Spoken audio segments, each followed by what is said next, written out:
I'm super glad to be back, and thank you, Jimmy, for sharing your Fridays with me. This is the kind of thing that really lights my soul on fire. And Suzanne has reminded me, a time or 5, that I had promised to talk about nutrition. So I figured I would just start there. And I figured I'd start with the macronutrients, or macros, right? Everyone's talking about tracking their macros. What are your macros? Counting their macros. But what the heck are macros? Basically, the layman's term or definition, I would say, is it's just the nutrients that your body converts to energy so you can function.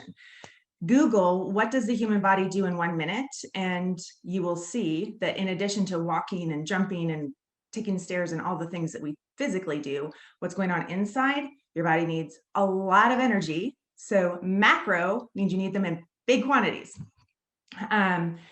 And so I'm going to start this week with talking about one of the macros, but I want you to think about the macronutrients like the starting lineup of a basketball team. That's 5. I know everyone talks about the big 3, though. But there are 2 supporting players as well that are doing the assisting. So the big 3, those would be the fats, the carbs, the protein. So I'm going to start today talking about fat and give you the skinny on the fat and hopefully dispel some of the myths, because we actually have, as a nation, we like body fat and dietary fat are been viewed synonymously, and they are not remotely the same. And that's mostly probably because of semantics, and they both share the same last name, but they're not the same thing, promise. So just to kind of a little backstory and just kind of where we are and why I started with fat. So back in the late 70s is when the first United States dietary guidelines were put out, and that was to combat a heart disease that we were seeing in the United States. So they came out, said called for a drastic reduction in dietary fats and a sharp increase in whole grains, which has come to have a boatload of different definitions given to it. And so the low-fat, high-carb diet was born, despite having no nutritional science to back it up. So that was in the late 70s, and it was founded by this gentleman, George McGovern, a politician out of South Dakota. We're all listening to him about what we should eat to be healthier.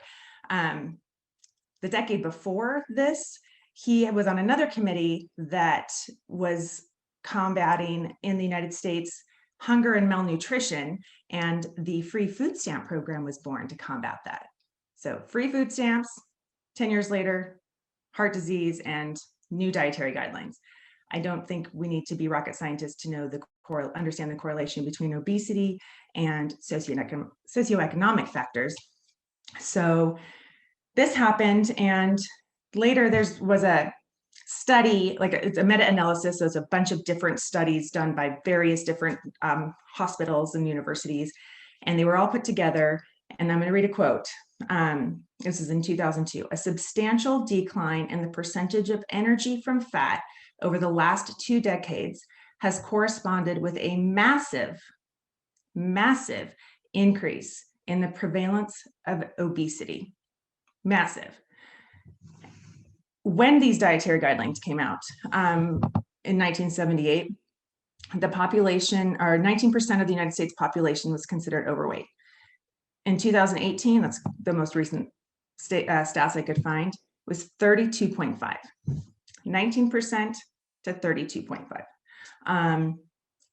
15% in 1978 were considered obese, and now it's 42.4%. And then 2% were considered extremely obese or morbidly obese, and today it's 9 or 10%. So massive increase. And all of these studies show that it is because of our massive, or the direct correlation between a decrease in the consumption of dietary fats. So, and I mean, Oprah did us no favor either, pulling that wagon of fat on stage in front of the whole world to show how much fat she lost, because then that's the vision, or that's the picture you get in your head.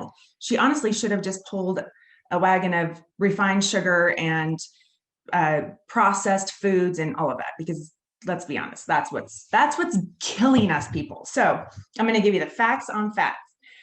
So the different categories of dietary fats are just, dietary fat is just carbons and hydrogen. That's it. Just two little molecules and how they hook up, how they meet out at the club.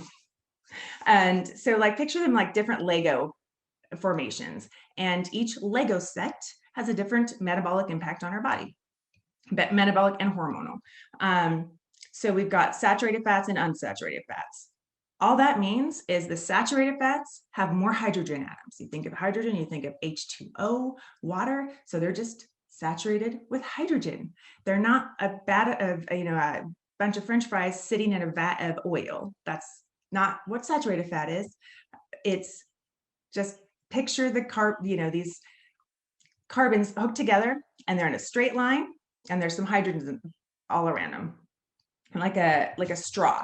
And how tightly packed they are is how big they are. So there's long chain saturated fats, which are like animal fats and dairy.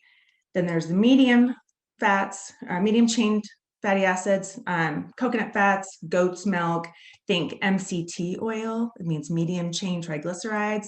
It's just shorter fat, shorter carbon bonds. It's nothing like body fat.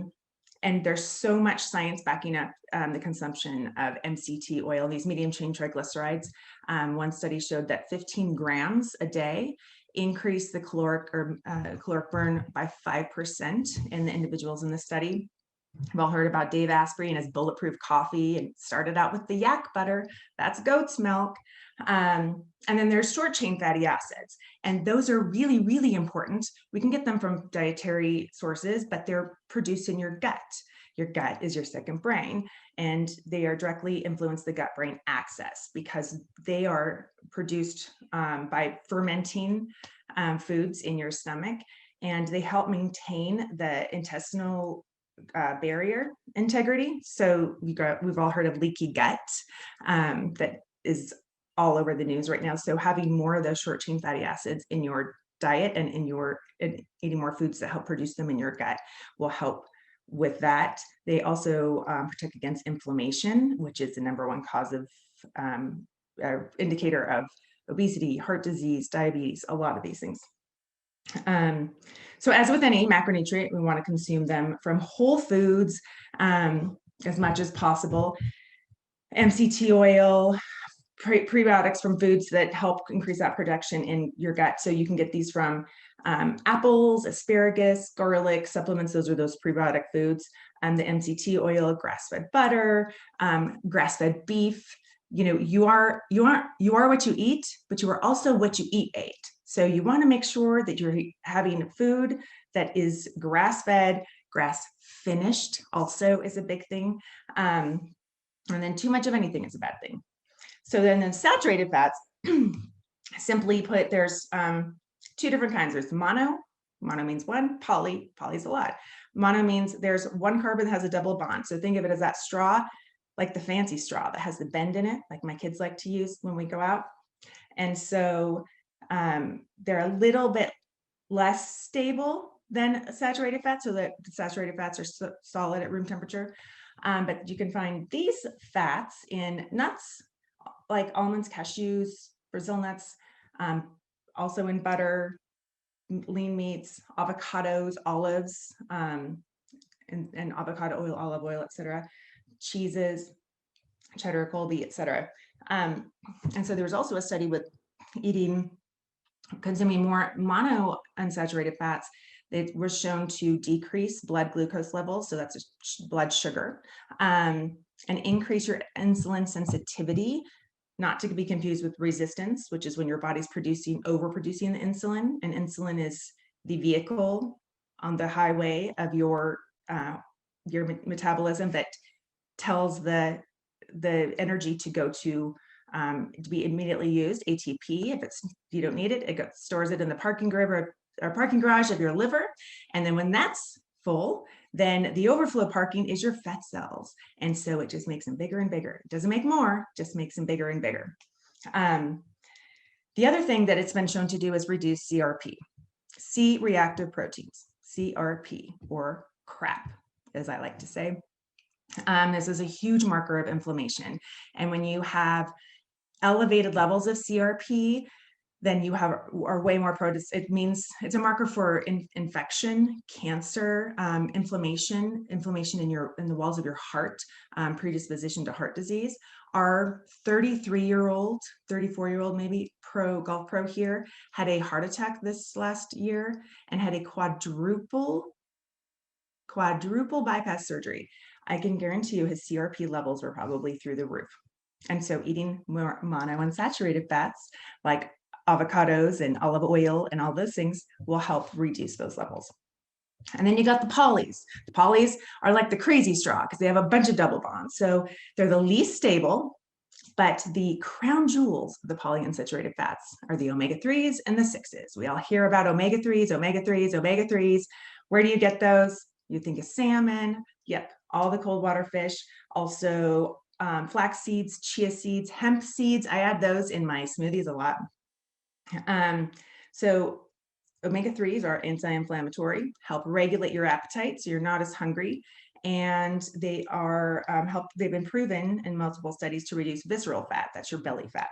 And so you want to make sure you're getting them from high quality fish oil with at least 1,000 milligrams of combined EPA and DHA. Those are the two most important. There's also ALA you can get from plants, but not necessarily as impactful to helping with the inflammation. And then omega-6s are important and we need them. They're used primarily for energy, and they are pro-inflammatory, which some inflammation is good, right? That's how you cut your finger, and the inflammation is what is healing it. But too much is obviously a bad thing. And so our ratios for omega-6s to omega-3s should be about 3 to 1 for optimal health. They're unfortunately about 20 to 1. And that's, in some parts of the US, they're actually 50 to 1. And it's directly related to obesity, morbid obesity, heart disease, all these things. And so you want to you get these from, again, grass-fed foods, grass-fed beef, cold water fish, lamb, milk, yogurt. But the reason our ratios are so high is because the majority of the Americans are consuming them the standard American diet, SAD diet, SAD, there's no coincidence there, from processed and refined oils like safflower, vegetable, corn, all these bad oils that are highly processed. And so you've got these crazy straw, unstable fats that are now like broken down, and they're super unstable and oxidized and wreaking havoc on our immune system, on our which is our gut. There was a study that even showed that it just cooking with those oils and inhaling that fume is toxic and damages your DNA. It's really jacked up. So you want to avoid those, bottom line. And then add in omega-3s whenever you can. If you're a vegetarian, there's vegetarian resources you can get them from, or try fish oils. Make sure it's high quality, not a lot of fillers. And don't fear the fat. So that's what I wanted to bring to you guys today. Hopefully I dispelled some of those myths. I'm not suggesting either the keto diet or, high fat, low carb, but I am suggesting to try a higher fat, lower carb way of eating. So hope you guys found this helpful. It was great to be back today.